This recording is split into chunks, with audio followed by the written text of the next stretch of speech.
जब हम प्रेम की बात करते हैं तो कहीं ना कहीं प्रेम के साथ डर भी आता है, क्योंकि जिस व्यक्ति को हम सबसे ज़्यादा प्रेम करते हैं उसे खोने का डर, उसके साथ ना रहने का डर, या कहीं ना कहीं हमारे रिश्तों में तनाव आने का डर। तो प्रेम के साथ डर जो है वो खुद ब खुद आता है। ये प्यार है या अटैचमेंट है?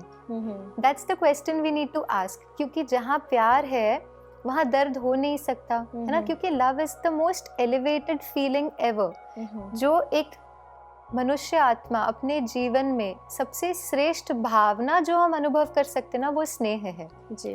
तो स्नेह के साथ दर्द नहीं है, लेकिन जहाँ भय है वो एक्चुअली उस भय का आधार क्या है कि मैं खो ना दूं। अब वो खोना एक अटैचमेंट का फॉर्म है। So somewhere love and fear can not go together, है ना? जहाँ स्नेह है वहाँ भय नहीं है। अब इसके लिए स्पिरिचुअलिटी एक बहुत सुंदर तरीका हमें बताती है कि देखिए, हर आत्मा अपनी जर्नी पर है ना? और उस जर्नी पर सपोज मैं यहाँ मुंबई में रहती हूँ फॉर एग्जांपल, और मुझे मुंबई से जाना है कश्मीर, राइट? अब मुंबई से मैं दिल्ली आती हूँ बाय फ्लाइट, वहाँ से फिर मैं बाय रोड या जैसे भी आगे उस जर्नी पे जाती हूँ।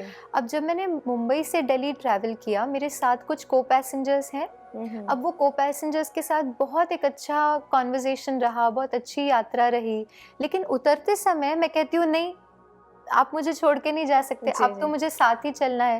लेकिन क्या ये पॉसिबल है कि हर व्यक्ति हमारे साथ सदा रहे? जी नहीं, ये पॉसिबल ही नहीं है। ये हम बहुत क्लैरिटी से जानते हैं कि हर आत्मा हमारे साथ सदा रहे, ये हो नहीं सकता। चाहे कोई भी रिश्ता हो, लेकिन सदा के लिए नहीं हो सकता। क्या हम उन शुभ भावनाओं के आधार पर जीवन जी सकते हैं? ये हम तब कर पाते हैं जब हम उस अवेयरनेस के साथ जीते हैं that I am a soul, I am a being. जैसे ही मैंने ये सोचा ये मेरा बच्चा है, ये मेरे पार्टनर है, ये मेरे पेरेंट्स है, I wouldn't want them to leave. आज मैं देखती हूँ कि कई बार 40, 45, 50s में भी यदि किसी के पेरेंट्स ने शरीर छोड़ा, उनकी मेंटल स्टेट बहुत डिस्टर्ब हो जाती है, जबकि वो कॉन्शियसली जानते हैं कि एक एज के बाद वो हमारे साथ नहीं रहेंगे। लेकिन जब वो नहीं होते तो हम उस चीज़ को कोप अप नहीं कर पाते, उससे हमारी मेंटल स्टेट बहुत बिगड़ जाती है। क्यों? क्योंकि हमने सोचा कि ये है जो हमारा केयर करते हैं और ये हमारे साथ रहे, राइट? लेकिन रियलिटी तो वो नहीं है, है ना? तो स्पिरिचुअलिटी एक बहुत ब्यूटीफुल मीडियम हमें सिखाती है कि आत्मा अपनी यात्रा पर है ना?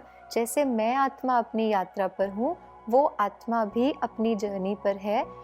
इस जर्नी में, इस लाइफ टाइम की जर्नी में हम को पैसेंजर्स हैं, और इस लाइफ टाइम की जर्नी में हम एक दूसरे के साथ बहुत अच्छी भावनाएं शेयर करें, ना फियर, ना एक्सपेक्टेशंस। और आप देखेंगे रिश्ते बहुत सुंदर हो जाते हैं उसके बाद, क्योंकि हमने किसी चीज़ को होल्ड नहीं किया तो नेगेटिविटी नहीं क्रिएट की।